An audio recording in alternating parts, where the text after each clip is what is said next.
Good morning, everybody. Welcome to Hangout with Humanity.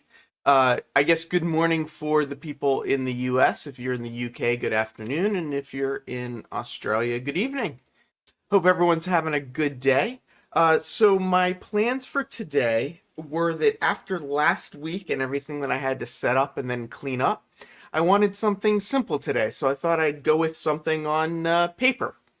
And then as I was planning out for today, I realized that I don't really know anything about track planning. So today I'm looking for people to come up and talk about kind of how they created their track plan, and maybe we can learn from each other and learn some new things.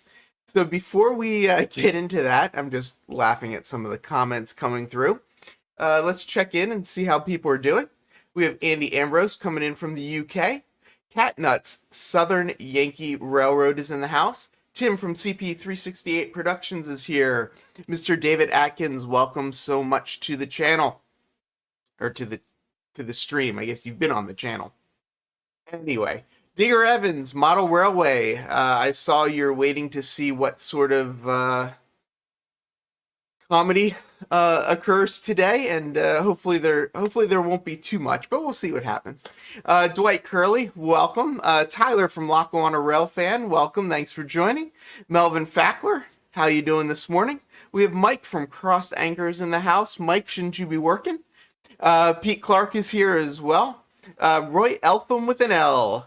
Shane's Trains is in the house. Jason the Train Freak is here. I'm guessing it's Rich from Trains and Things and K&R Custom Models. And then we have Sherry from Z Fantasy Trains. I hope everyone is doing well. GFW Trains is sneaking in. I saw Lauren Hurwitz in here earlier. Let's see, who else did I see earlier? Some people came in. Steve Childers, Don't Be Like Me, was in here earlier. Crazy Joe was in here as well. Looks like Rick Bailey was here, but apparently he is hiding at this point. So maybe he'll show up at some point. John from Schuylkill River Valley is checking in as well. Wally here, thank you so much for the communication on the audio information. Yeah, Wally, sorry I wasn't a little more concise. But I think ultimately, if you're gonna buy something and you don't know the seller and it's something like electronics, I would just recommend buying from a reputable seller that you know you can return stuff on. And sometimes on Amazon, the third-party sellers don't always have as good of a return policy as Amazon does, and it becomes a little more difficult. So That's that. Respect is earned, not given is here as well. Lee from Anfield Road Layout in the Loft. I don't believe I've said hello to him as well. So, as you guys know, I've been working on a Z-scale layout, and I wanted it to sort of fit this area. And I've had a lot of different designs, and I thought I would kind of discuss how I got to where I was. And we'll, I don't really know what I'm doing. Once I posted that I was going to do this video, all these suggestions started popping up of, like check out this video or whatnot. And some of the videos that popped up were really great. And one of them in particular was from Jimmy at DIY and Digital. If you don't know his channel, he does a lot of stuff with Arduino, a lot of stuff with 3D printing, but he also has some really good beginner series stuff. And he really broke down a good progression of going from a simple loop to something that's a little bit more complicated. I'm going to get into a little bit how long this took me. I'm actually going to show you, I'll show you I do a lot of my track planning in AnyRail. It's just kind of the way I like to do it. Not right or wrong, but this is version 1 in AnyRail, but this is actually already several versions into my planning. And I'll get to that in 1 second, but before we get there, let's just say hello to Tyler. Good morning, Tyler. How you doing? Good. Still snowing. Awesome.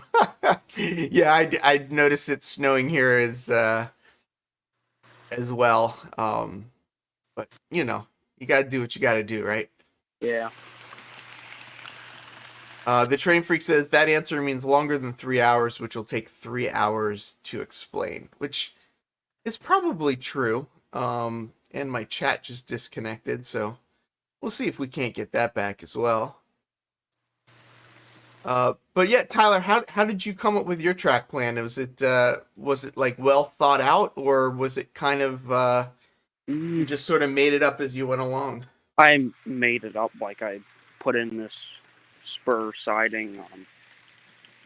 Yeah, I make it up. So you started with just the traditional loop as well, I guess? Yeah, right. Like this pretty much is all original track. Like this is. Um, but yeah, this got modified a couple times. This little yard part in the inner loop. There used to be just like Atlas snap track down on bare plywood, and I put too big of ballast in it, and the engine's always derailed, so I ripped that up. Mm. Then it was just one loop for a while. Then I put in the inner loop with a track going out that way. So Yeah, I do think one thing that's come up a couple times in conversations is that a lot of people will use the set track or, track with fixed curves and straights and stuff to kind of design their layout. And then they'll switch to something else when they go to actually lay things. So yeah, it looks like you had a similar experience where you started out with one thing, it didn't quite go right, and then you changed it up. But it looks like you have two loops. You have a run around on the top side, and then you've got a little industry branch line track there in the center. and soon I'm gonna be putting right right here. There's gonna be a roundhouse and well, not roundhouse, turntable in the yard. I guess being a guy that loves Steam stuff, that probably makes a lot of sense. But yeah, Shane's Trains, Heath, seems like the size of a New York apartment would limit your layout option drastically. But hey, you can always blame yourself. Yeah, my this track plan that I've got here, it's Z scale, and it's kind of fun how I got there. But yes, my apartment limits my space, but I also think anybody's space is going to kind of limit what they do. I think that's sort of the nature of the layout. I mean, even if you've got a 60-foot by 60-foot basement, you're still limited uh, to that amount of space. But hey, Tyler, what turntable are you looking at getting? Well, I have the easy track, but I ballast it. So it would be the Bachman one, I guess. Okay. Yep. Turntable. It's motorized already, so all you do is wire, easy wiring. So Is it DC or DCC? the turntable is actually DCC. Oh, nice. Oh, good. That's pretty cool. Yeah, because I know you're actually running both on Yeah. your track. Yeah. Yep. So one other person I want to mention, and um, Still have to finish this part with scenery. yeah, well, there's always more scenery to do. Yeah. Another person I want to mention who I actually sort of got a lot of inspiration for track planning and really changed sort of my thoughts on track planning is M. Peter LL, which is Peter Lloyd Lee. He does track designing professionally, but he has a YouTube channel and he'll actually break down, how he got, uh, from what the customer wanted to I mean, I'm going to say the final track plan, but it's more the final design. And I think it's just been really interesting and really sort of opened my eyes to what's possible, even on a small layout. Tim CP368 Productions. My 40-foot by 20-foot barn is limiting. I would prefer the old Jello factory in Leroy. I could do all one deck in that. Yeah, see, and it's yeah, 40 by 25 would be uh, pretty darn incredible. So people are talking about making your own turntable, which interesting conversation. But just you can take one rail of a radius track, and you can just have that track. You can have that be your outer circle, and then you just make a bridge on it, and you put a truck on one side and a truck on the other side with the motor in the center, and go to town. But that's how I would do it. I don't know how other people would do it, but it's all good. Hey, Nick from Nick's Crossings, and looks like Graham from Leamington Station joined us as well. So if anybody wants to join and kind of talk about how their layout came to be, I'd love to hear about that. But while we're waiting for somebody that actually knows what they're talking about, uh, why don't we kind of go through how I uh, got to what I got through. And Tyler, I'm just gonna mute you just so you know. So if you want to talk, just unmute yourself. But I'm just doing that so the train sounds aren't going on in the background. So when I got into Z-scale, well, I guess I'll show this first, right? So people know I've got this track along the back edge. It's the Iowa Scale Engineering Motorman is the controller. It's a DCC and DC controller, and I've just got this train running back and forth. And I really love having a train on my desk that just kind of runs because I don't have the space. Um, I don't have a space to keep a layout to have something run. So having this was kind of a compromise to that. And I'm not really sure exactly what happened, but somehow I decided that I would cut out this piece of foam core that I have, and I would basically make a little, Z-scale layout that fits within that other track. Um, so once I got that sort of going, it was kind of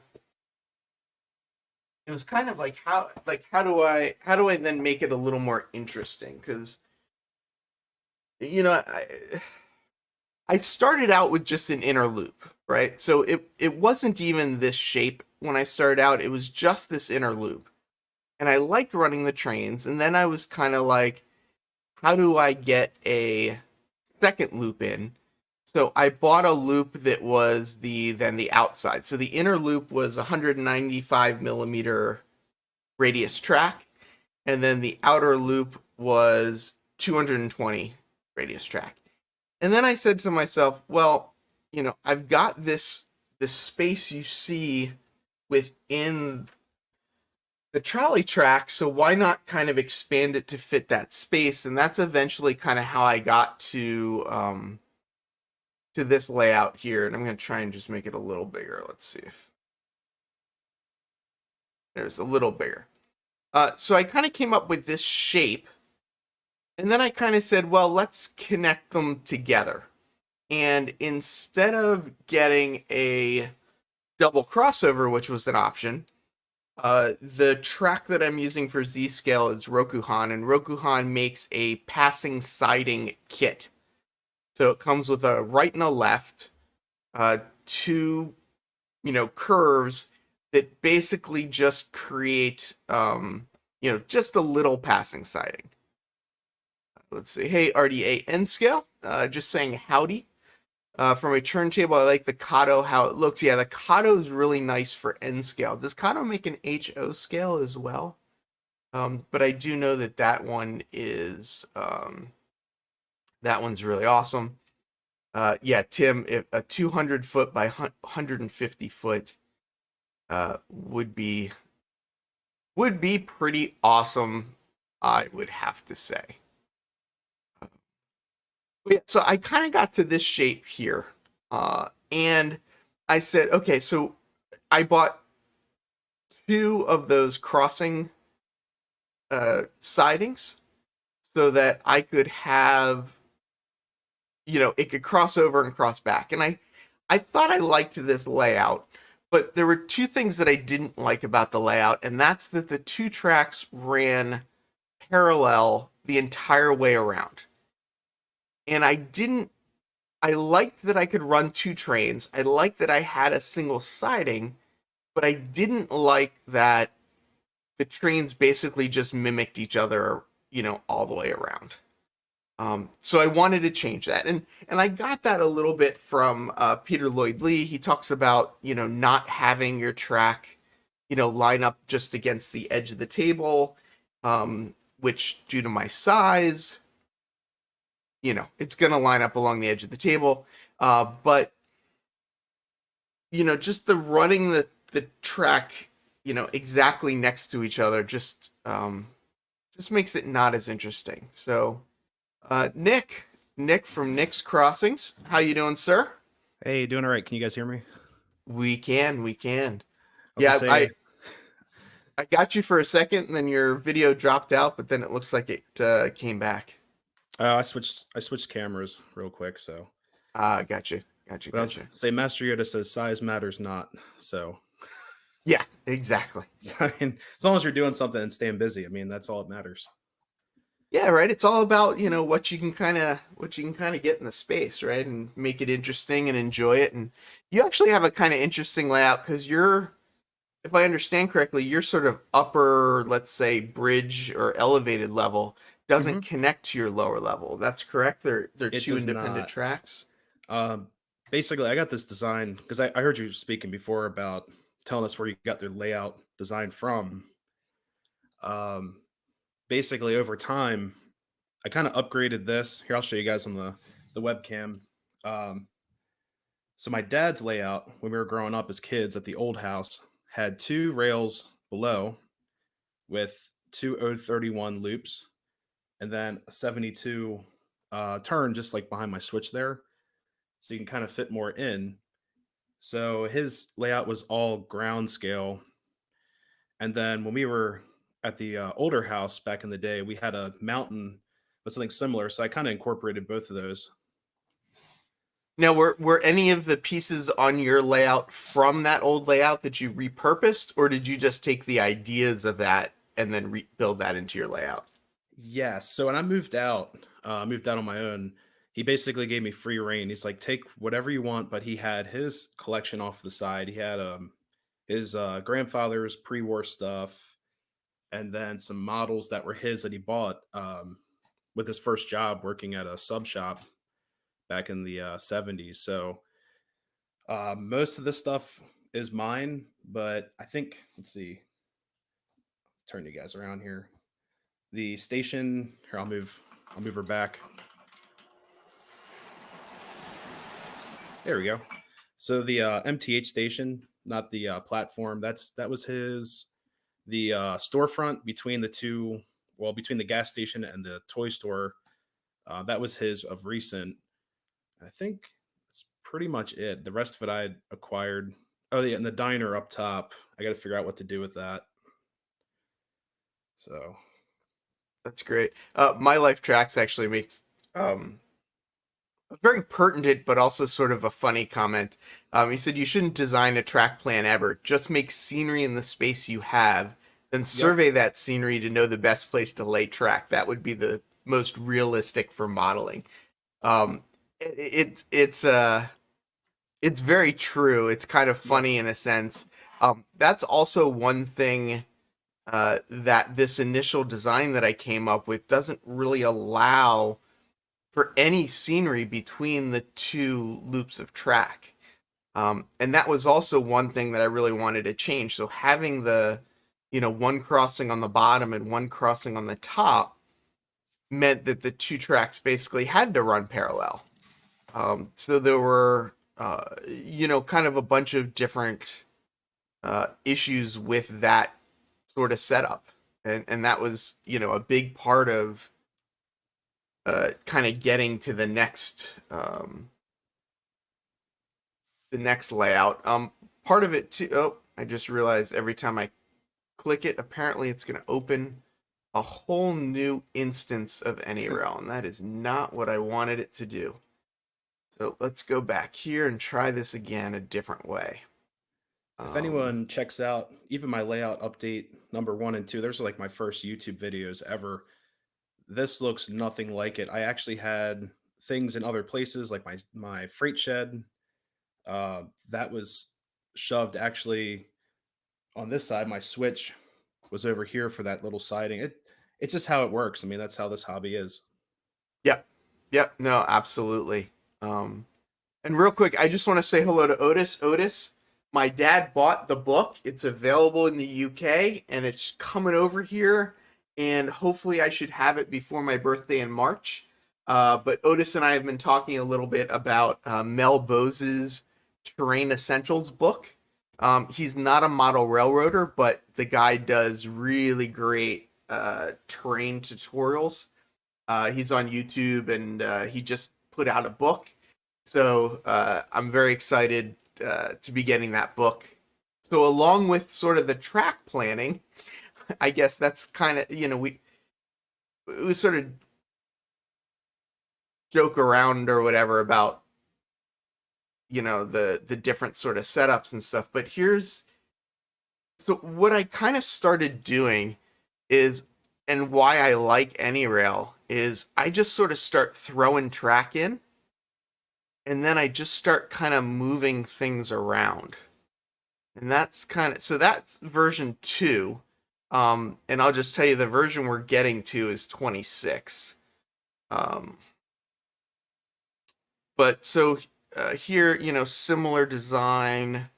Um, this was trying to figure out, I wanted that sort of locomotive or that engine lead on my siding so that I had a place for it to go. Eventually, I decided that wasn't as important, but that was kind of one of the thoughts there. I don't remember exactly when I went. Okay, so here's where I started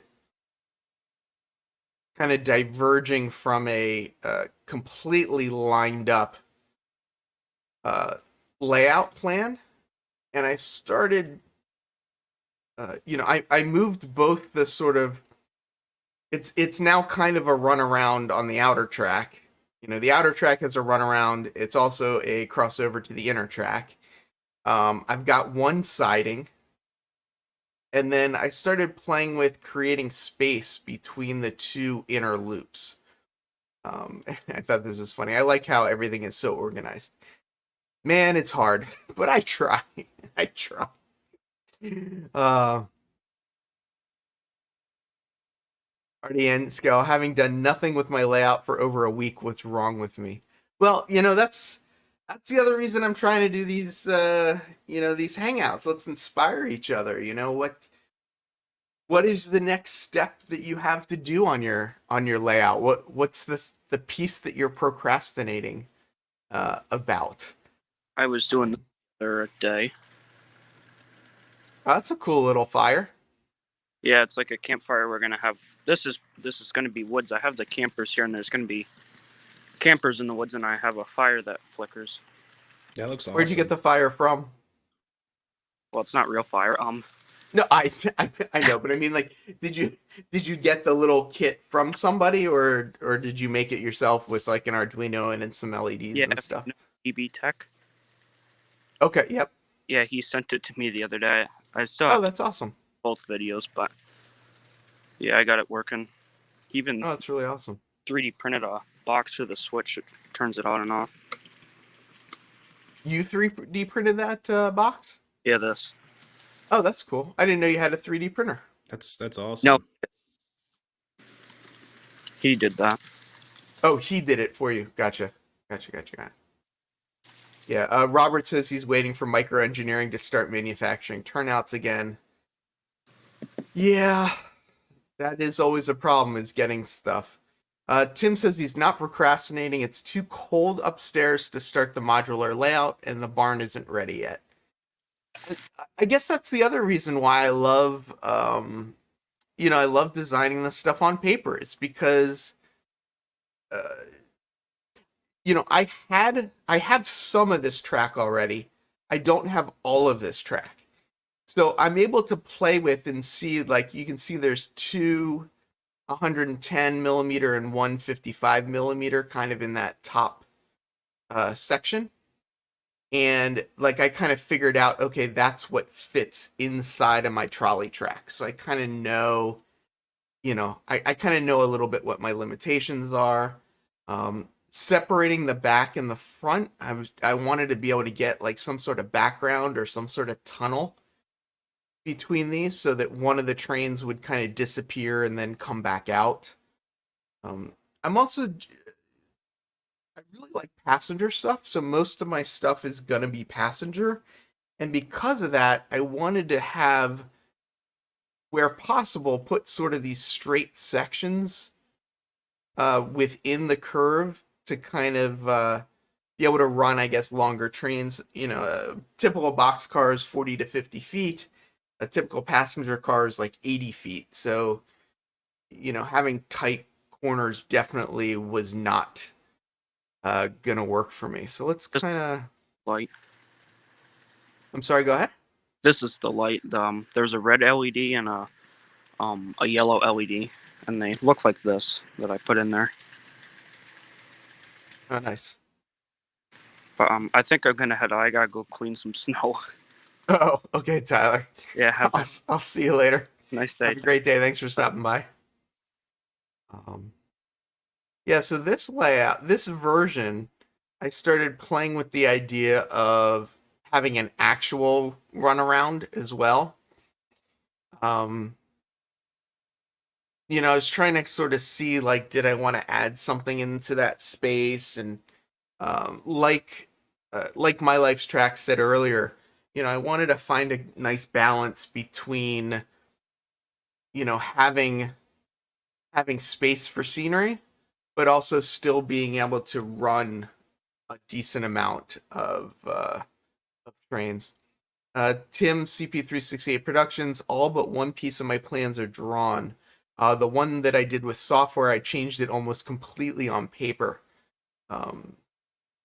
Yeah, I'm curious, people in the chat, do you design stuff on paper? Do you design stuff on the computer? Do you just start building stuff? And if you just start building stuff, are you using FlexTrack or are you using SetTrack? Kind of what is your process? David says my paper designs never worked out. I can design monster railroads on paper, but they never seem to work out. So funny you say that. I'll show you guys something while we're looking. Let's see. See if I can find it now. Is this it here? Yeah, this will be it. Let's see, let's look at this one here. Sync to this device. Let me try and find that one now for us. So when I was sort of thinking that I was going to have the space to build something, I kind of started just building for the sky. And I came up with this whole, oh, actually this one wasn't too bad. This one was N-trak. And I basically, this was 3 N-trak layouts, and they could the 2 outer ones could connect together. But basically, the one side was a carnival, the one side was a circus, and then in the center was sort of the town space. So, Crazy Joe says I draw and designed it on paper and freehand. Melvin says I plan on paper and then change it as he's laying track. Roy says I'm using AnyRail and Kato Unitrack, and that's the program I'm using right now that you see is AnyRail. John, PW22, I use NRL 6, flex and set. Enjoyed the process. Not too happy with how roads can be done through different scenic levels, so any tips appreciated. Yeah, roads are interesting. I've been trying to add roads to my t-trak modules, and, kind of where the roads disappear to and come from becomes an interesting thing. Let's see. Tim from CP368 says that's why I did the one on software. It showed what radius curves I would need. It confirmed that 2 peninsulas would work great. Yeah, that's one thing I learned a lot from watching the M. Peter LL videos. Is he would draw out what he wanted his minimum radius to be in just a complete circle, and then he would move that circle around his room, and by moving the circle around the room he could figure out like where his helix would be or where his peninsula would be, and any all that kind of stuff. And yeah, one of the things I've been debating is, when I do have space, am I going to hire a track planner, or am I going to kind of do it on my own and then go from there? And I feel like if I did it on my own, I'd probably end up changing it about 100 times. But that if I had somebody actually design it for me, that it wouldn't have as many of the issues that it would have if I designed it myself. So there's a little bit of that. Flying Crow says he's using SCARM. I have found pros and cons after laying tracks. Sometimes you just live with the cons. Yeah, that's very true. AnyRail 3D is very useful, but really shows my poor track bed and frame planning. One thing I did learn when I started figuring out some of these earlier layouts was that I was putting the track very close, very, very close to the edge, and that was not good. That was a problem. That was not working out well. And that's something that when you're designing on in CAD or on paper, you have to be aware that, for N scale you probably want to leave 2 inches away from the edge. HO scale you want about 4 inches away from the edge. And the reason for that is 2 inches on N scale, if that N scale car fell over, it would still land on your benchwork and it wouldn't land on the floor. So 4 inches for HO scale, same thing. A boxcar falls over, it's not gonna fall on the floor. Yeah, industries and stuff like that. I think part of track planning, and the part that I don't necessarily like doing, is that it takes a lot of research, and that's that's something we don't always want to do. But I do think a part of model railroading is the research that we do on real locations, specifically real industries. will help guide what we do. Dwight, I thought about doing a layout that I could rig up to the ceiling.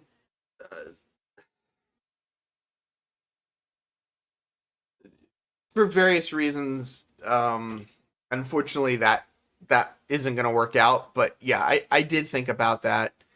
For N scale, the modular, stuff is what's been working out really well um, for me. I think rule one, I think he's referring to the keep it simple, stupid rule. Maybe if I'm wrong, let me know. One advantage of t-trak is you can change mod things easier than flex-trak. Yes, but the one thing I do not like about set-trak, and you can design this in, it just becomes a little bit harder. But what I don't like about set-trak is the easements. Especially for like passenger cars, you want to come off of your straight track at a gentler radius and then, get into your main curve. And you can do that. With flex-trak, where you can kind of do that with set-trak by using one radius as you come into it and then a different radius in the corner. But just sort of getting a really nice easement, one that's kind of natural. I think flex-trak just does that a lot better. But yeah, yeah, Andy, that's yeah, the girlfriend would not like that, and that's that's kind of it. And the shelf layout too, like, yeah, I mean, it would be great to put a something around the ceiling. Eventually I hope to have a house. So RDAN scale, Kato does now have flex-trak and flex accessories, sort of. My understanding, and I'd love to find out that I'm wrong, but from what I understand, Kato flex-trak is Atlas flex-trak with a Kato to Atlas adapter track. And Kato's had that adapter track for a while. They just haven't sold flex-trak. So you could pay for Kato flex-trak, or you could just buy Atlas flex-trak and use the adapters. So I think it's more of a marketing thing. I don't. It's not really something new. It's just sort of something being new and marketed. So Otis Tooley, I'm O scale in my living room. It's 8 foot long by 5 foot wide. Yes, I'm using AnyRail 6. Is what I'm using. Crusader 06. I don't remember seeing you earlier. Welcome to the channel. I'm definitely going to take advantage of available height in my next layout. My only issue is shrinking myself small enough to work on it. One thing that I saw that was kind of interesting as far as height goes is I saw a peninsula where it was 2 levels, but this level you only saw from this side, and this level you only saw from this side. So when you walked around the peninsula itself, sort of the space between the 2 levels sort of blocked your view from each level. So it was a multi-level layout, but you can only see one level at a time. And I thought that was a really cool design idea that I would love to sometimes at some point I'd love to do that. David Atkins, rule number 1, it's my railroad and I'll run what I like. Yeah, and I'm doing that. I'm doing that back here. I've got a Ringling Brothers FT locomotive with 2 Ringling Brothers flat cars with a New York Central caboose on the back, and I don't care. I'm having fun. Anthony Dodge, I had massive plans for my table and still heavily modified them. Still a big table, but was going to be bigger. Yeah. I used AnyRail for a bit and had laid all the t-trak out on the floor to get the dimensions to build my benchwork. And that's that's a great way to do it if you've got the space too, is to is to build it out like that. I would not. Heath, try using your turnouts backwards, so to speak. Use the curved diverging track as the mainline track. Use the straight part as you run up the siding. Place the turnout in the curve before the straight stretch. Shane, I would love if you would email me what you're talking about, because I don't quite understand what you're saying. But I'm sure it makes some sense. So what I started getting to, just so people can see a little bit where I'm going, is I started adding the straight tracks in different places on the inner loop than on the outer loop, so that the track would, come together in places and then diverge in places. And I started doing that so that I could have areas like on the left and the right where I could have some scenery between the track, but then there would also be moments where the two tracks would run near each other and sort of diverge and that sort of thing. John PW22, I'm looking forward towards automation and operations, so plenty of industrial siding, spurs, and yards.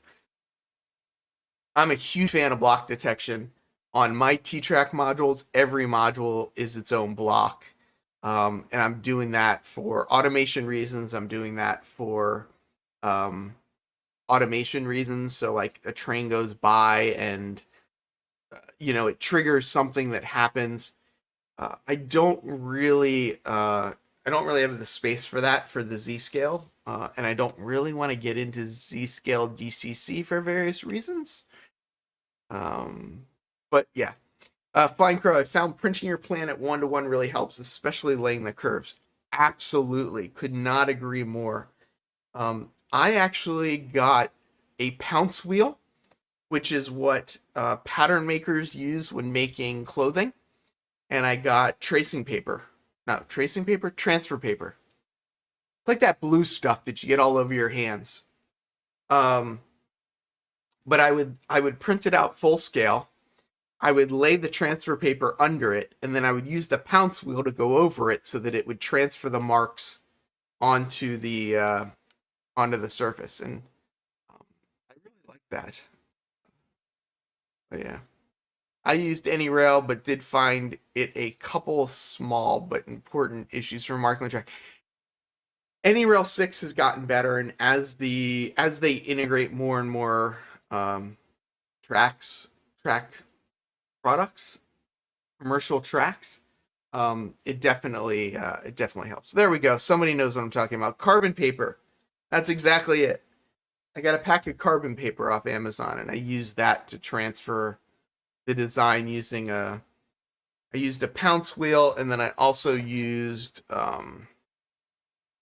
this guy here, which just has a little ball tip on it, and you just use that. That'll transfer it's a little Fiskars tool, transfer the design onto the paper. But yeah, so the design's starting to oh, interesting. I use Flex and Kato together without an adapter. So I guess you just put cork roadbed under the Flex track, and that's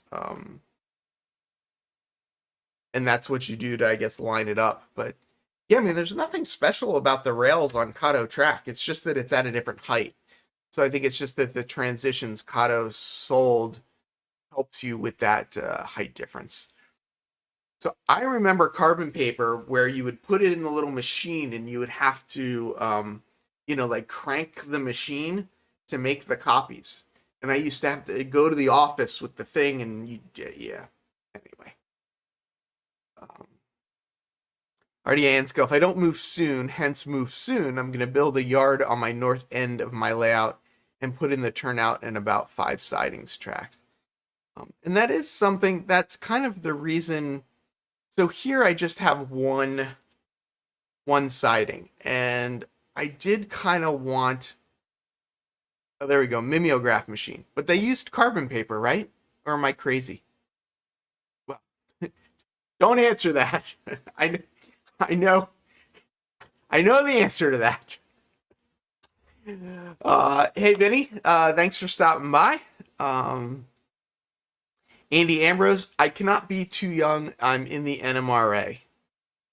I'm in the NMRA. I don't know if I've been accepted into the NMRA. So, Lauren Hurwitz, if you want to experience building a layout in a platform that can be lifted to a ceiling, you can do it here. Yeah, but it's 2 hours away. I'd have to drive 2 hours every time. I wanna see the trains running every day. Johnny Dawson, Heath, why you try something crazy and lay out your scenery first and then build the track to fit your scenery? Because for me it's more about the running the trains than it necessarily is about the scenery. And I do feel that where I'm going with this layout, and let's just bring up another.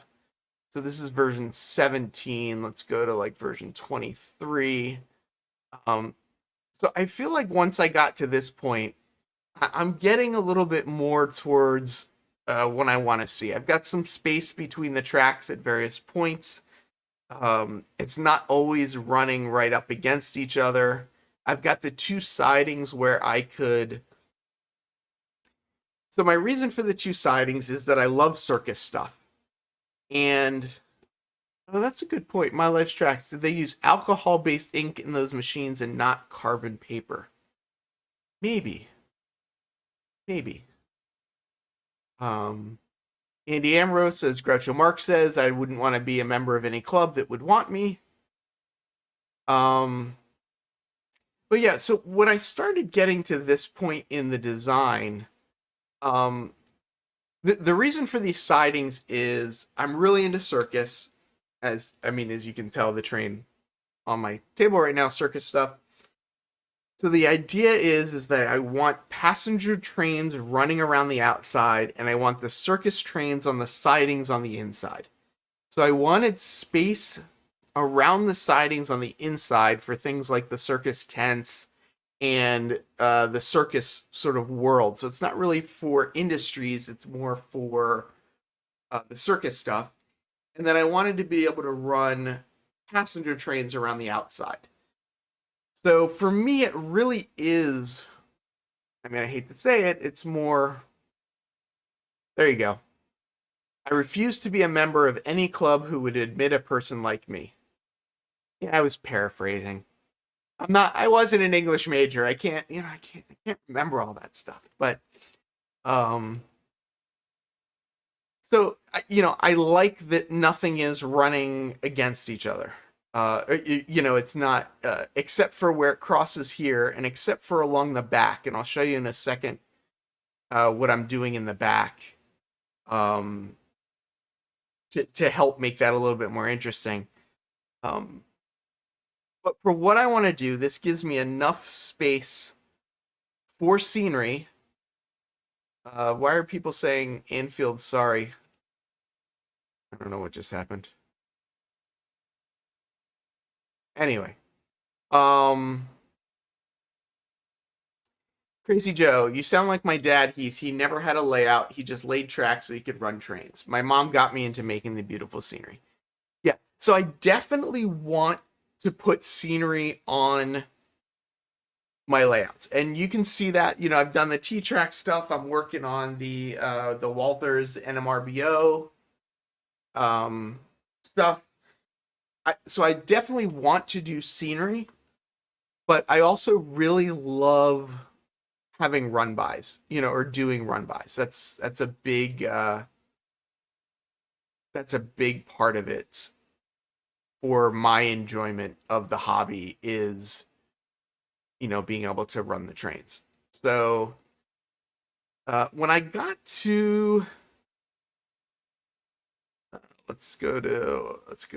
just go to the last one, because I think we're probably, so when I got to this version, what I did was I took,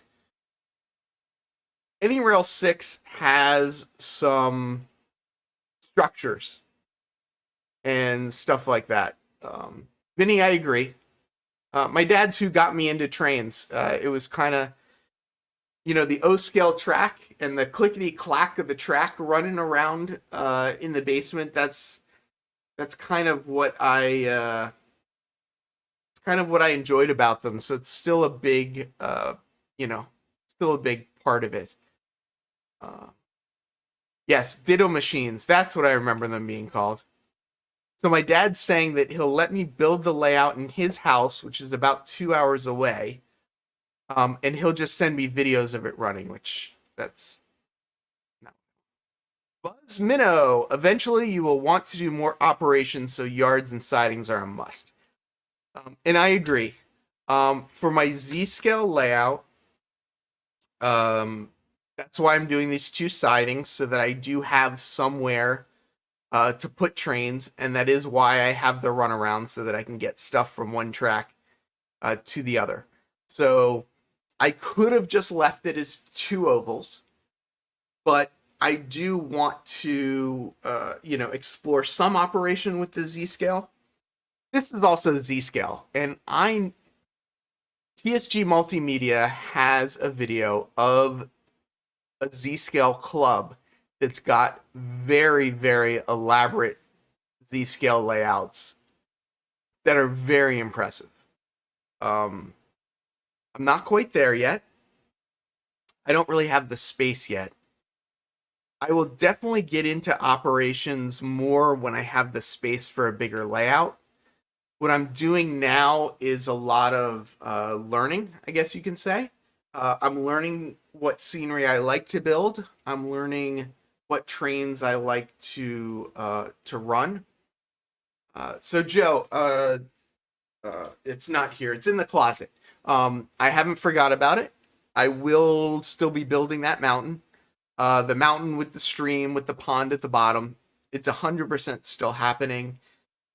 I'm kind of one of those people that have a lot of projects on the table, and I bounce back and forth from one to the other. Yeah, it's maybe not the best way to do it, but uh, that's a big reason too why I do it on paper and stuff so I can figure it out. But yes, I will be getting back to the mountain. I will be getting back to. I have another t-trak module where I'm going to do an automated crossing gate. I have. I want to do a video more on this motorman and show this motorman off a little bit more. I want to do a video more on some of the DCC stuff that I have because I really love the DCC stuff. It's definitely hard with the space I have. What I would love to have is a space where I can kind of have three projects going at once and just leave them set up and then be able to kind of bounce between the different projects. I can't do that, so I kind of take one project down to put another project up, and then what ends up happening is that that project gets put aside for a little bit, and then I, come up with something different to work on. So, Mr. Drimbos, yeah, I'm having a hard time deciding on a layout design. Could not agree more. Yeah, it's tough. So Ian, the automatic crossing gate, I'm going to use the DR4024 with the New Jersey International Crossing Gate with a CMR Products sound module. It'll all be DCC controlled. It'll all be triggered off of block detection and all that kind of fancy stuff. So we're getting there. I added a passing siding about 23 foot long, wound up cutting more rail than on the original layout. Yeah, isn't that... So Carolina Foothills, the new layout is going to be flat. The reason it's going to be flat is because Z-Scale doesn't have a lot of pulling power. It doesn't do a really good job going up hills. So I'm a little nervous about putting any sort of elevation into it. And I did really think about making the back one go higher than the other one. But here, instead of doing that, what I did do, let's see, can you guys see this? Yeah, you can see it. So what I did is in the back side of it, I'm going to kind of build a mountain over that back part. So the siding is going to be in front of the mountain, but the 2 tracks will go into the mountain and then come out of the mountain in the back. And if I go back to the 2D design, you can kind of see it's that track there that's highlighted to this track here. And then this track here that's highlighted to this track here. I'm going to put in a tunnel. That's kind of that plan. Yeah, wigwag would be nice. I went with the whole crossing arm. Yeah, Joe, I still have that little town. I'm definitely still working on that town. That town has not gone away. Yeah. So yes, Ian, block detection. What I'm using on the Motorman, are infrared block detection devices. Not infrared block detection. They are infrared devices that can be used in the same exact manner as block detection. And one of the things that I want to do with this whole Motorman setup is that you can use both infrared and block detection interchangeably on it, and I want to something I want to get into. Joe, how you doing? Lee, how you doing? Good. Crusader 06, you can introduce many levels. Working. I've got to go and buy myself a set of earphones. Yeah, earphones are very helpful for streaming. Absolutely. I've gone through about 4 pairs since I've been doing everything. Yeah, that's that's probably the thing.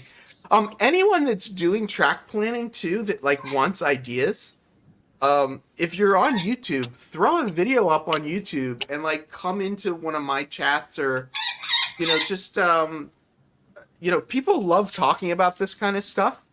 That's what I was about to say then. Heath, I know someone has just put a video up of planning a track. Simon's Trains. Simon or whatever it is, Simon. No. Bear with me. Simon's Shed. Oh, Simon's Shed? Yeah. He's just done part 3 with both Z21 track planning. So Crusader 06, I'm very new to the hobby. I was in the hobby back in the 80s, with HO scale. Pretty much stopped the hobby in 91, got back into it in 2019. So, yeah, I mean, it's, I don't know what I'm talking about layout planning, but I just been doing the research. I've been talking to a lot of people, and, it's kind of what I'm working towards. This is actually a really good idea that Bill Voigt's just brought up that I had not thought of. The layout that I have here is just the Z-scale track. I should run the trolley track. I could put the trolley track on it, and then I would... You could do it. You could put it in somewhere. Bill, I don't know why I didn't think of that earlier. That is a brilliant idea. Yep. And David, yeah, I mean your layout with all of the with all of your crossovers and stuff and everything, I mean that's awesome. I mean that's yeah, and I love watching the operations stuff that you do. And when I have the space, yeah. Ian, very nice. Heath, I'd like at least one operating crossing. Yeah, watch M. Peter LL for track designs. He's great. Yes, could not agree more. For beginners, I highly recommend Jimmy at DIY and Digital Railroad. About 3 months ago, he did a track planning for beginners video. After you watch that one, definitely go check out M. Peter LL. A lot of the design or ideas that I've implemented in this, like not having the two main tracks run parallel to each other, came from watching his videos. Yeah, the prototypical. Yeah, I mean, yeah, it's all it's all hard. It's all hard, but it's fun, right? I mean, that's why we do it, because we fun. It's fun, or it's supposed to be fun. So yeah. So Lee, did you design your layout ahead of time, or do you just keep changing it as you go? Right. Basically, my layout where I am in, the area that I'm in now, I should have put my camera. Bear with me. Where? Oh, how if I'm on stream? I don't know. Where I am there now, the bay I'm sitting in, basically where I'm sitting here, this layout bit was here, and this bit of track was down. I then laid boards further down to make it bigger, and I just drew on the boards and laid track down without pinning it, and just was messing around with lengths of track, and thought that track plan is what and that plan of the oval is what I done. And you, Lee, you used set track then, right? You're not using no flex track. I've got some flex track down on my side ends, but most of me full oval is all set track. I need to I should have my camera on down my track really. Nice. Let me move the camera. Take me back off big, and I'll move the camera and put the other light on. Okay. And Joel, did you design yours ahead of time, or? I designed it ahead of time. I actually drew it up, and then I did some sketches, and I got the rules out. And then, yeah, like the bridge. Oops, sorry, my word's bad. Yeah, my dog does the same thing. The second I start talking, the dog needs to. The dog wants to get involved. Bridge, I had it to reverse, so I had to design it to be where I could run a train without me having to worry about jumping rail and stuff. So I had to do a little bit of math. Yeah. Not just freehand, you know what I mean? I drew it up, but I also had to figure out how big and how wide and back. Yeah, some people are mentioning JC's Rip Track. Definitely a great channel as well. Ron Marsh has some great stuff on track planning.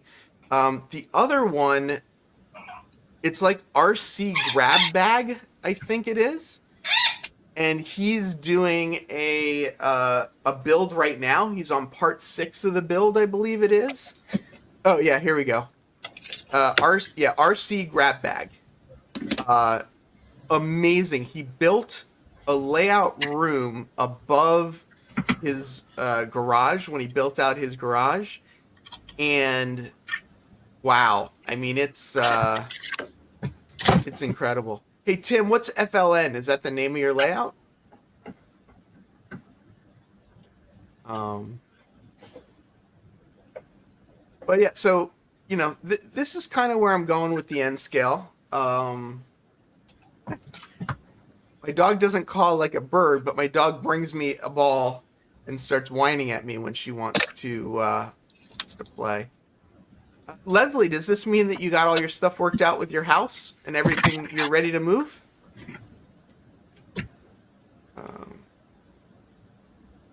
Yeah, the RC Grab Bag, man, that is quite the layout. RDA N scale, thank you so much for coming. Really appreciate it. I find I don't like going by plans very much. I have ideas I want and just start building. I know some think you should start with a plan, but I find just building it and changing things works for me. Hey, if that works for you, I mean, that's great. I am just,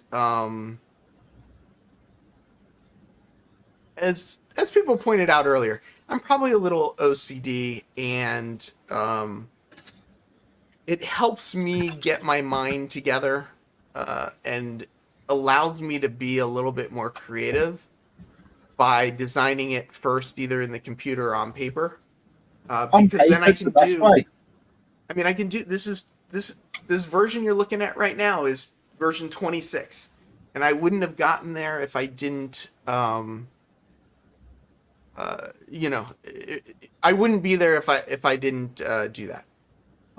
Where's the circus going on your layout? If you can point it out. In the center probably. Okay. Is there a theme like Ringling Bros or earlier? Most of the Z scale stuff that I can get my hands on is Ringling Brothers. So the circus tents I can find are from a German company. The rolling stock is mostly by Microtrains in the circus stuff. So yeah. John, TSG Multimedia, no serious conversation about layout design can take place without mentioning ldsig.org. If people don't know, there are various SIGs that are some more directly associated and some, I guess, a little bit more loosely associated with the NMRA. There's the OP-SIG group, which is all about operations. And then there's the LD-SIG group, which is all about layout design.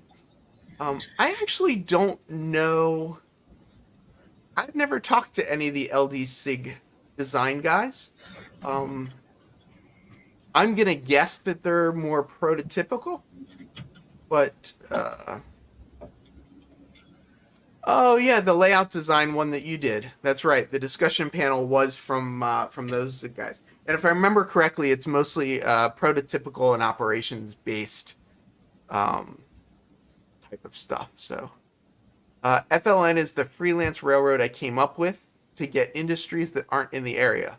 It runs from CSX Rochester Sub down to the old DL&W in Steuben County. Yep. There's a channel on here called OPSIG. Yeah, I'm a member of the OPSIG YouTube channel. They do, I think, like a weekly or a month. No, it's a monthly. They do a monthly like Zoom meeting that they then post up on YouTube. So, layout design does not have to be prototypical at all. It's about providing the goals you're trying to reach. Yeah. I like to say that I'm proto-Lance. I like the idea that, I'm basing things on prototypes, but it's all really freelance. Yeah, that's how my layout, the design into my layout came, where I'm pointing the camera to now, Heath. The sidings are all out of flex track. Oh, gotcha, Lee. Where the camera is down the bottom, from like where you've got here, you've got your cattle market. I've got sidings, and then my sidings.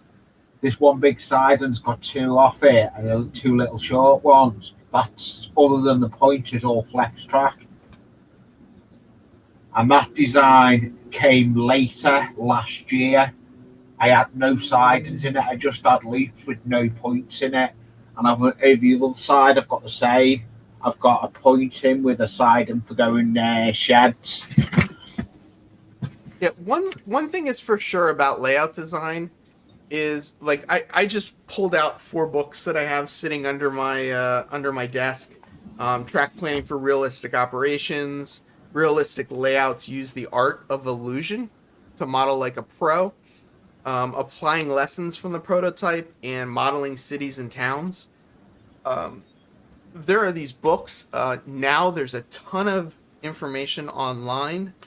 The NMRA has a ton of information. The good thing about model railroading that I say over and over again is that if you ask a model railroader their opinion, you'll get about 5 to 10 different responses. So there's definitely more opinions out there than there are model railroaders.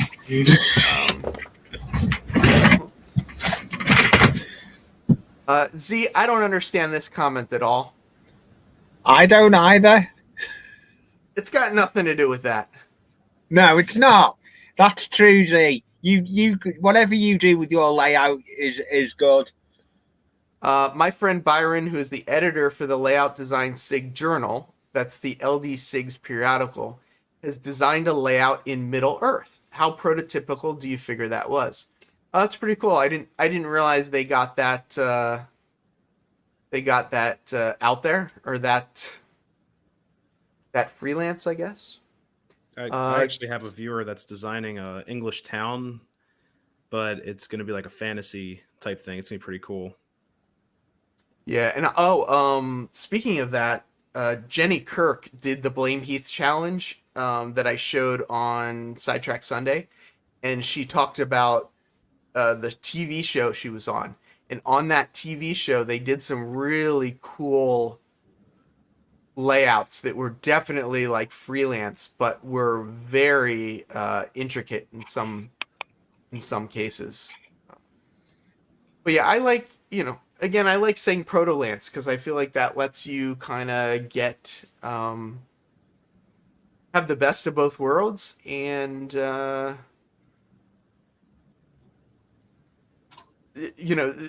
and I think Z saying I do what I want, and I think that doesn't have anything to do with your gender. I think that's just the nature of being a railroader. It's just do whatever the heck you want.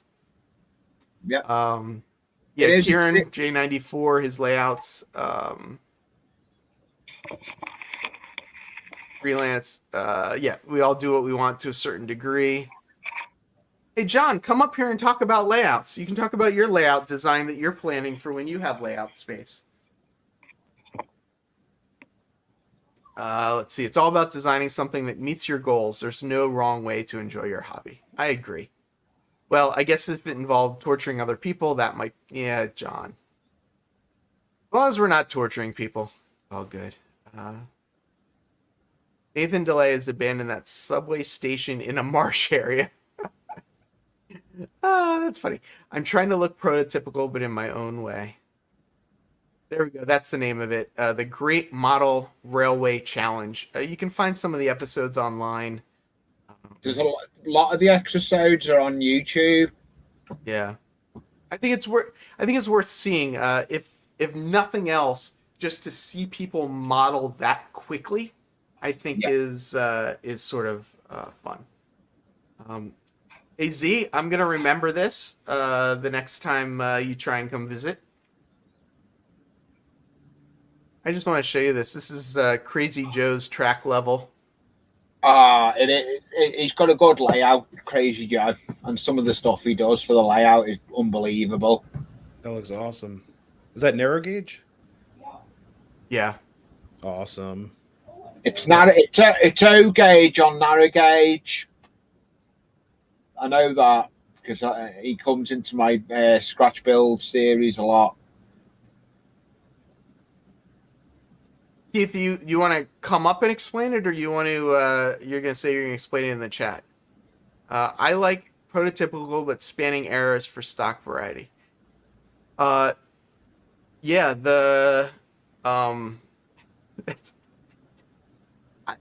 I run what I like. Like, people are always like, "What's your favorite, railroad?" And I'm like, "The circus," which I know isn't the answer, but. I don't care. I don't care who, I don't care what I run on my layout. I've got a Ringling Brothers painted locomotive on my layout right now. There is nothing prototypical about that. It never existed. So, yeah.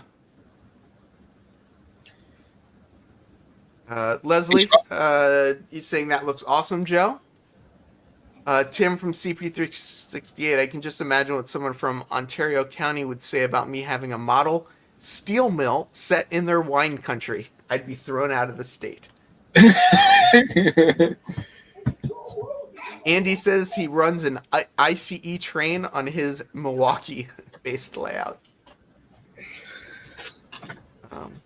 Yeah, and Joe's layout is fantasy, but has some realism to it.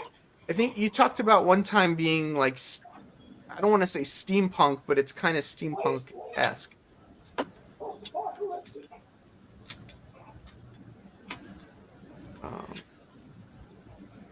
The Circus had enough rolling stock to be a short line. The Circus had enough rolling stock to be a Class 1 railroad. When Ringling Brothers was running the 2 trains with about 100 cars on each train, I mean, it was pretty impressive. So Keith and John, you did your hair for us, much appreciated. Yeah. As long as you don't stand up, I think we'll be okay. You're right, Dave. I Keith, won't you give in you your the truck? audio for that. You're right, John. Keith, I'm still waiting for you to put a layout in your truck. All right. So there has been progress. Ugh. It's not much. It's about Oh, I gotta flip the camera around now. No, face the other way. Oh, wait, no, this way. Knock it off. Saw some track there for a So- second, Keith. I have a layout. Nice. It's from point to point, 6 feet long, and it's for testing trains now. Because y'all have begged and demanded me to do it. So I think my viewers happy. And also scored all these for like $10 a piece. Ooh, some old Concourse stuff. Yeah, I'm supposed to be doing an auto train eventually, so I figured where's the camera at? There it is. Is I that figured Amtrak? Amtrak Superliners. Nice. The guy was getting rid of them. He said, "I'll take them. I can have them for $10 a piece." So that's probably the fastest I ever ran to the bank ever. That was at a train show or something? No, it was at my train club. He bought nice. There you go. he bought the Kato Superliners, the expensive ones. He said, "I don't need these no more." Yeah. So John, Mm-hmm. you know Byron over at the LD-SIG. Are you designing something for the future when you have the space, or are you not not even designing yet? No, I think really you need to have a space before you can design anything. Designing something before you have a space is kind of putting the cart before the horse, right? Because you don't know what you're going to have. I am in the process, so currently, of designing or coming up with something that's just temporary. And what I mean by that is I'm going to put on a grass mat, probably just on a table that I can set up outside. And I have a foam, I guess, mountainside or something, or hill or whatever you want to call it, that I can put on there. And then the design part that I'm in the process of is I'm trying to figure out a way to make a piece of track, and I have the track for it. It's just a matter of doing it. I have the ballast for it. It's just a matter of doing it. But I want to make a track, an HO scale track that's fully ballasted, but it's removable. Because I also want to make an N scale track that's the same way, that I can just put down on this scenery, I guess, and make that just for photos that I take outside for, for product spotlights or whatever. Because, I do product spot, like I just did a N scale Friday, came out, 48 minutes ago. That was the Micro Trains yellow TT or rail box car. I don't know if you got to see that. You got some one. Micro Trains to review. I'm curious to see because you mostly review the Atlas stuff, so I'm curious to see what you have to say about the Micro Train stuff. Oh, it's a really good model. You'll see if you head over to the channel later and take a look at it, but it's a really, really good model. Like, I haven't seen any better than this. So, but anyway, that's the extent of my layout that I have, that I'm designing right now. And even as simple and as stupid as it sounds, I'm still going to talk to someone who knows more about it than I do to get some ideas. And that's really what I didn't mean to come on here and sound like some zealot, LD SIG. But I have to tell you, at least the people in my area, I wouldn't even think about designing anything, layout related without talking to these guys first, because they have operated on everything. They've seen everything and they've done everything. It would be foolish not to talk to someone who has that much more experience and has seen that much more than I have. I mean, as much as I'm learning, my theory on it, and this is a little bit my theory on project management, is that I don't need to be the expert, Mhm. but I need to know enough to be able to have intelligent conversations Mhm. and to be able to communicate what I want to the expert. And And that's that's why a little bit like I'm just going to sort of counter your argument a little bit about not designing anything until you have a space, is that um, part of what designing stuff in AnyRail has done for me is it's helped me hone in on what it is I do want to have on a layout, like what is important. And I've started designing in various elements, like for example, Hell's Gate Bridge, which is the bridge that takes the trains basically into the city. Is something that I've kind of decided that's something that I would want to model on my layout, and I didn't really come to that until I spent the time sort of researching and playing around with track plans and sort of, trying to get to that point. yeah. I didn't mean to sound like you shouldn't think about what you I'm want not to saying do. that. I'm just, Yeah, you should definitely think about what you want, because if one thing I want to mention about the layout design SIG is they'll have a meet once a year here in my area. I'm sure that they do in other areas too. LD SIG is kind of a loosely organized thing, but you can go and talk to someone like this guy Byron I was mentioning, yeah. and they don't charge you for it. It's a free consultation, and it's almost like talking to a therapist, and they really draw your goals and Yeah. everything out of you so that they can understand fully what you're trying to accomplish. And they don't say, okay, here's what to do and draw it all up for you. They'll give you feedback and ideas like, how about this? Have you thought about this? Here's a way that you can get to that goal, whatever it is.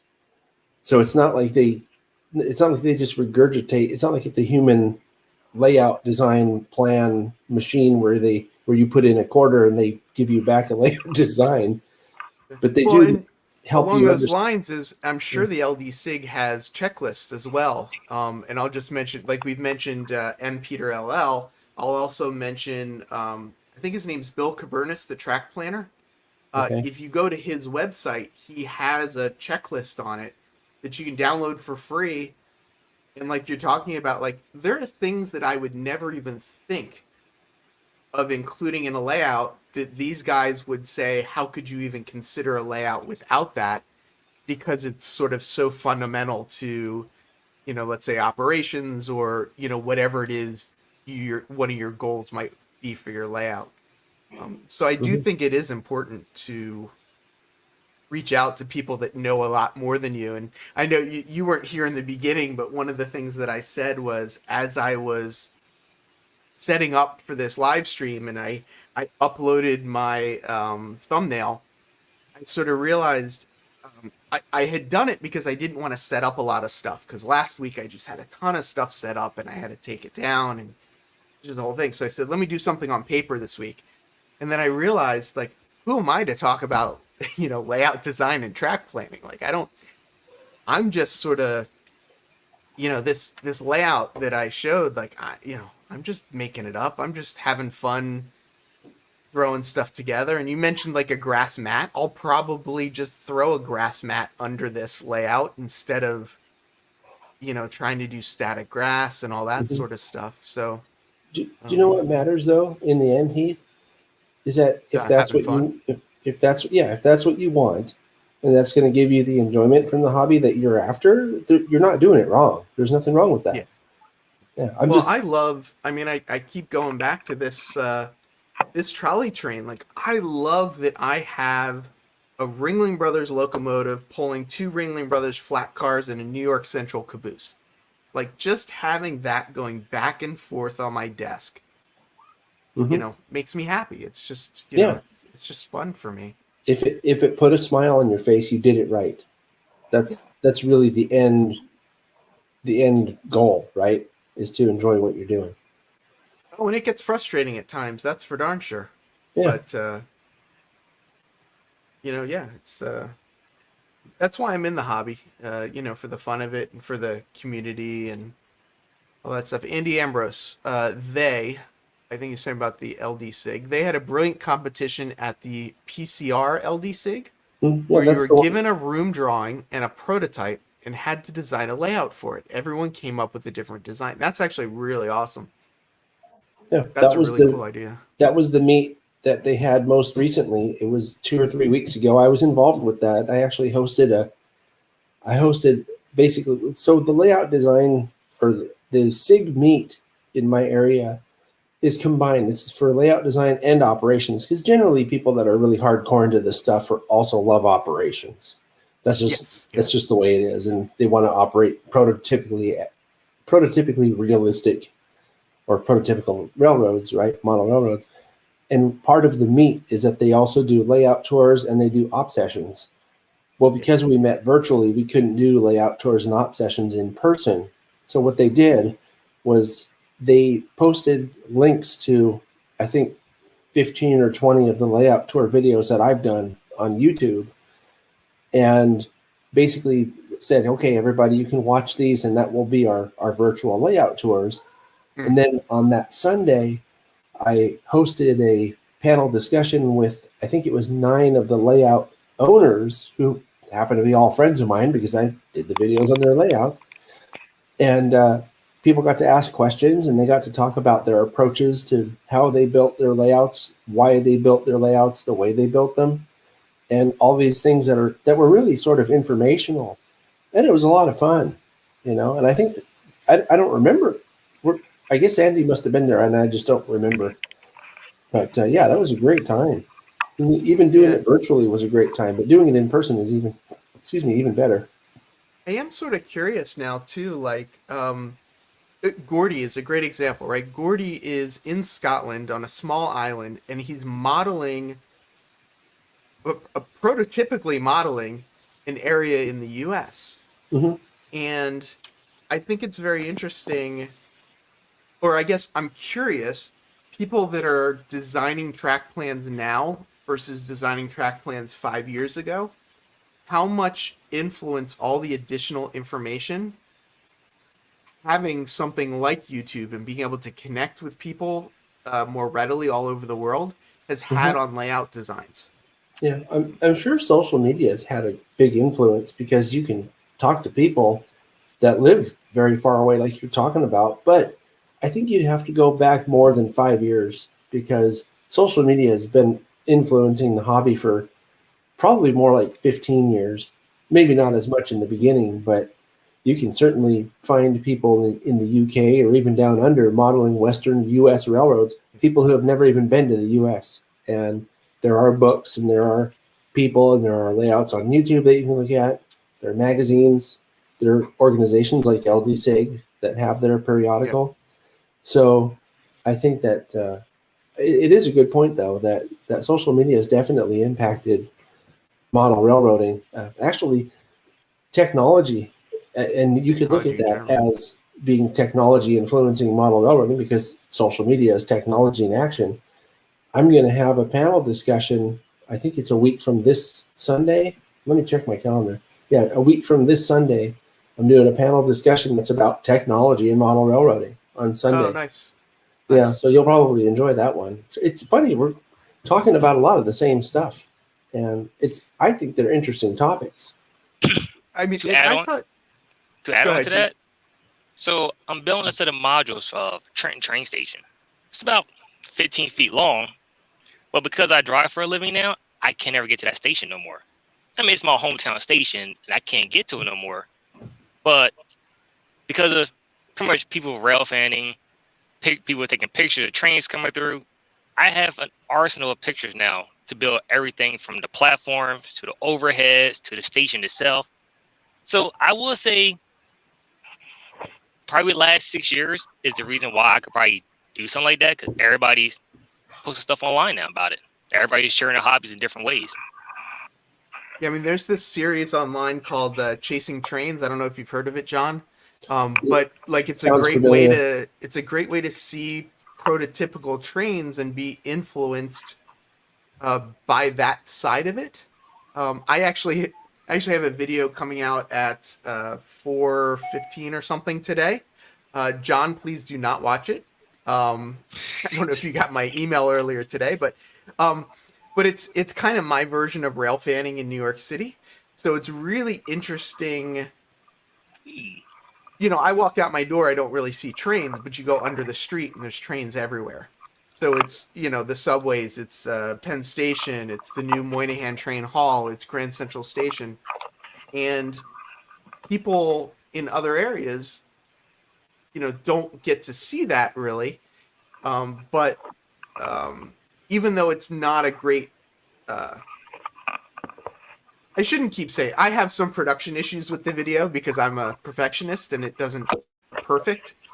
But I do, you know, I got some positive responses from doing some local rail fanning because a lot of people don't get to see it, don't get to see that side of it. You might be surprised too, Heath, how well it does, because a lot of people do like subways. Oh yes. I am shocked. There are people that I follow on YouTube with huge channels that all they do is post like 2-minute videos of a subway coming into a station and leaving. It's really pretty incredible. Ken Shores, there are a lot more sources now than there were 15 to 20 years ago. All that were available were books. We can see more layouts now, and get more ideas, tricks, and tips. It's so true. Yeah. That is 100% correct. Hey guys, I gotta head out. I gotta get I'll back see to you work. later. I'll see you guys. Have a good day at work. Have a good one. Andy Ambrose has apparently heard of this thing called chasing trains, and everything in my hobby has developed from there on inwards, and I've made some brilliant virtual friends. Yeah, I mean, it's had 12 virtual rail fan streams up all day today for inspiration. How wild is that? That's about half of all the fees they have. If you do, I think it's Premiere, or they got other videos on Virtual Railfan you can watch, but I think you got to be like a Premiere member or like a membership thing on there. Yeah. Yep. I didn't know they had one near Boston the whole time. Never knew that. They've got a lot of them. If people don't know, I've been joking about the chasing trains thing. That's one of John's series. If people, John up in the top corner opposite of me, it's one of his series. If people don't know. You know, it's interesting. I will mention something about chasing trains. It's when we go do it, there's nothing planned. I mean, other than just where we're going to go and what we think we're going to see. Oh, and interesting. I've been really sort of surprised or impressed with some of the stuff that I learn during chasing trains when we're out doing stuff, because my friends know stuff and they're like, "Oh, did you know XYZ?" And I'm like, "No, are you serious right now?" And they're not usually they're not making it. Sometimes we have one particular person that comes on who's just really good at spinning these outrageous stories but he delivers them in a way that's just funny, because you know he's BSing the whole time, but he delivers it with a straight face. Yep. But for example, we did one, it was one of the more recent ones from a couple months ago, where we went to a place called Roaring Camp that's out here by where I live. And while we were up hiking around this mountain, chasing this Shay, and it was a Shay and a Heisler, so they don't go very fast. And they go on some grades that are in excess of 10%. No, I'm not kidding. It really is in excess of 10% in some places on that line. But that's how I learned that it's actually 10. I thought they had an 8% grade at that place, but it's actually as much as 10%. That's one of the things I learned that day. They had a big corkscrew trestle, which is a trestle where the bridge goes out, and then it came up around on a hill. I think part of it was on a hill, but it comes up around and then it goes over itself. Well, it burned down in the 70s, and we found the remnants of this trestle. And these guys that I know actually either work up there or they spent a lot of time up there, and they knew exactly where to hike into to see parts of this trestle that I've never seen before, even though I did 3-4 videos about Roaring Camp, like commercial videos, DVDs that you can buy now, or digital downloads that you can buy. I had never seen that part of the burned trestle. So, you can learn stuff. I learned stuff, and it's not just going out and dicking around with your friends for the day. There's actually some tidbits of really cool sort of information on those programs too. If you can tolerate our humor the whole time. We have a lot of fun doing it though. I've met some people through being online that like either do stuff with the railroads and or are ex FRA railroad inspectors, that it's kind of like, well, why is this like this? And they're like, oh, well, here's the history of it. And they can tell you like what incident happened that, changed the way things, occurred, that it's really interesting. And it really sort of impacts like when you see, trains in the real world and then try and model that, like to know the theory behind, why are your main lines raised, above the other tracks, like to actually know why that is the way it is. I think it's really interesting. A lot of times during our shows, because of the people that I had, a lot of the guys that come out chasing trains with me are just really hardcore into all this stuff, in case you couldn't tell from my description before. And you'll see something. Are they foamers, John? Oh yeah, we're all foamers. Well, they're talking about it in chat. I don't know if you can see the chat, but they're all talking about it. No, we're all foamers. Right. One of my favorite scenes in one of those shows was there was a photo charter that was being done about a year ago. And so what they did was they took the trains and they ran it across this bridge that all the people that I was with, we've seen them run across this bridge a million times. So there was nothing special about it to us. Right. But they did run-bys at this spot for it felt like for 2 hours. And so we went back up to where the train was going to be, and we were waiting for it. And I turned on the camera, as I always do, and I pointed to my friends. I'm like, hey, so they were doing like 900 run-bys at the Mission Boulevard Bridge, and they're like, oh yeah, and all the people on the train are foamers, or something like that. So they really enjoyed that. And they're like, oh yeah, because all the people on the train weren't from around here, so they haven't seen the run-by there a million times like we have. So we're kind of making fun of it. And when someone said that they're all foamers, someone else said, yeah, but we're not foamers. And everybody almost at the same time says, no, we're professionals. Something like that. It was, and the way it came out, it was totally unrehearsed. I mean, there was nothing. It was so spontaneous. And the way it came out was, to me, was so funny, because I think it's funnier if you get to know the characters a little bit, but the humor in it at times is pretty good. And I was kind of talking about this earlier too. It's like I mentioned about the main lines being higher than the sidings, and here's Tim CP368 Productions saying, "Well, that's not always the case." And I love that. I love this sort of interaction. I don't have a specific need to know that at this moment, but it's like now I've got that little thing in my head of saying, like, when I'm planning that layout and I'm going to put the main lines higher than the sidings, like, maybe that's not the rule I have to follow. The question though is, Heath, do you know why the main line is usually higher than the sidings? I thought it was because of water runoff. You beat me to it. You beat me to it. I'm going to ask him that. Oh. I know that the dip in the centers for the water runoff, so that the ballast doesn't, so the rails and the ballast and the underneath of it doesn't, what do they call that? Like degrade, landslide, whatever. Sure. So it's a stable surface for the trains. Is why I think. I don't know if that's true. Right. That might be part of the reason, but the real reason why sidings and spurs are usually lower than the main line is because the railroads don't want cars that are parked on those sidings or spurs to lose their brakes and roll out onto the main line, because that's a recipe for disaster. So they will intentionally make an upgrade to the main line, so that can't happen. So I've heard them doing that for yards too. They talk about yards being built in a bowl, where the ends of the yards are always higher than the center, so that the trains never, run out of the. So we don't have a what is that? Unstoppable, where the locomotive takes off out of the yard. Yeah. Don't pretty much. Don't get me started on Unstoppable. Come on, that's not your favorite movie? I It's- thought that was everybody's favorite They movie. turned literally an 8-mile runaway into a 2-hour movie.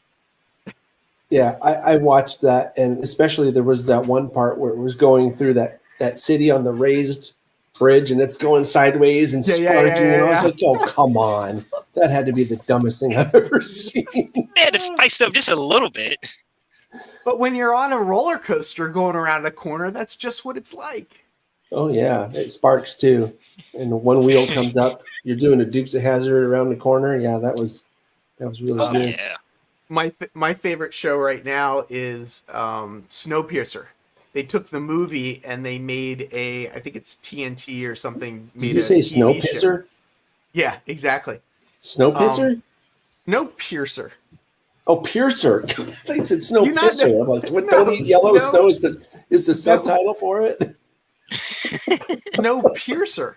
But what's so great about that show to me is that you see them like in the rail cars, and some of the rail cars are like normal rail car size, and then they've got like a night car that's like just massive, like bigger than like these huge like spaces, and it's just like it's so unrealistic to think that this is in a train, but that's also kind of what's fun about it. I mean, the train just like plows through frozen snowbanks and just keeps going as if there's like no issue. And it's like, if that was a real train, it would, have derailed, 600 times.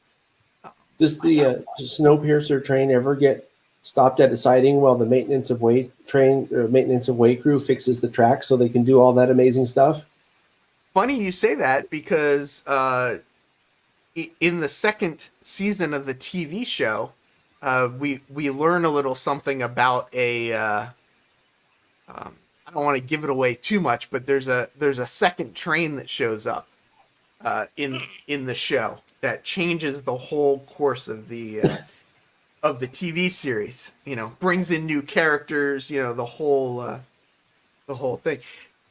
Ironically, though, I think Snowpiercer would be a really fun layout to build, because how many people build snow and ice-based layouts? So from that point of view, I think it's fun. To this day, my favorite train movie is Runaway Train. Runaway Train, yeah. Yeah. It's not right, but it's still a good movie. There's some good ones out there. But yeah, as Andy said, it is kind of just a remake of the Orient Express, but A little more gruesome. just a little bit. Just a little. Just a little bit. I have not seen the series yet. I have seen the movie. I was like, oh, this would be a nice train to model one day. And as the movie went on more and more, as the movie went on more and more, like, I can't model that. There's no way. I think if you're into steampunk, I think that would be an awesome layout to model, because the trains are just so like almost steampunk-esque, and I was going to say that I have to go because I have to go eat something, but I wanted to say that steampunk, that's another one of those sort of fictional layout designs that Byron Henderson has done. He did one for Middle Earth, and he did one for steampunk as well. So yeah, sorry, back to the layout design thing. You don't have to, it doesn't have to be something prototypical. It just has to be something that you want to enjoy, and the people at LDC can help you reach that goal. So with that, I'm going to step out of here. But look at you, John, bringing us back on topic as you run out the door. Question. Sorry about that. I think. Hi, Roy. It was nice to meet you. Quick question. Have any of you remember the show Super Train? Super Train now. Oh, it was awful. It was. It's just real quick, and then I'm going to go. This thing's broad gauge. It must be 12 feet wide. Yeah. It is so stupid. It was the worst show probably ever invented. That alone makes it worth watching the 4 episodes that they did. But somebody actually has the actual train. I mean, a model one. That's what it was, a model. But someone actually got it and fixed it up, which I think's cool. Right. Yeah, All right. it was a dumb movie. You never really saw the train. You saw Oh. supposedly in the train. So, John, on your way out, are you doing anything this weekend? You got any shows this weekend? Oh yeah. Actually, you might be interested. You might be interested in the one that's happening tomorrow. And it's the first time I've done something like this. Tomorrow at 9 a.m. my time, so that's Pacific time, I'm going to do a live show with a friend of mine who was on the layout design panel discussion that we did a couple weeks ago. Yeah. His name is Rob, and he has a really, really good layout in the Salt Lake City area. And he's going to talk about designing and building a signature industry for your layout. There you go. So that's going to be a good one. It was funny. Some of the people watching probably know about this. I knew I had heard something about this. You know, Model Railroading Live. I may have heard of them. Yeah, they go on Saturdays. It's like 4 or 5 guys, I think. Yeah, they do. Yep, they're doing a Empire Builders series is what they're calling it. Yeah.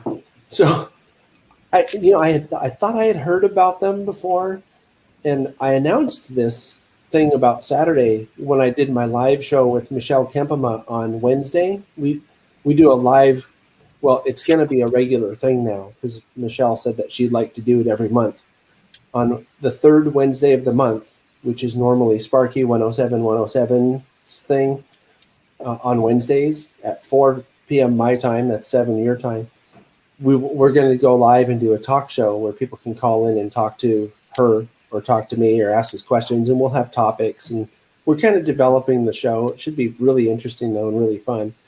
But we were on that show, and at the end of the show, I was telling people this weekend, I'm going to do this Model Railroading Live thing, and that's what I'm calling it because that's what we're doing. We're doing Model Railroading, and it's live.